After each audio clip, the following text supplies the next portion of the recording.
Dunque, ci troviamo questa volta allo stand del Museo Galluras di Luras, che è una località non lontana dalla Costa Smeralda, però non possiamo dire che si trovi sulla costa, ma è ricca di bellezze. C'è il lago vicino, se non sbaglio, siamo nel cuore della Gallura, ricca di siti archeologici, e soprattutto c'è il Museo Galluras che ha dei contenuti molto interessanti che adesso ci spiegherà. Certo, è una tipica abitazione gallurese.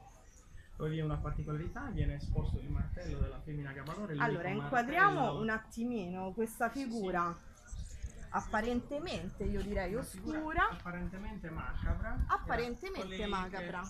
Praticava la dolce morte sui malati terminali. Ok, Noi quindi impariamo qualcosa in più sulla Sardegna. Sì, custodiamo l'unico esemplare al mondo di martello della femmina Gabadora.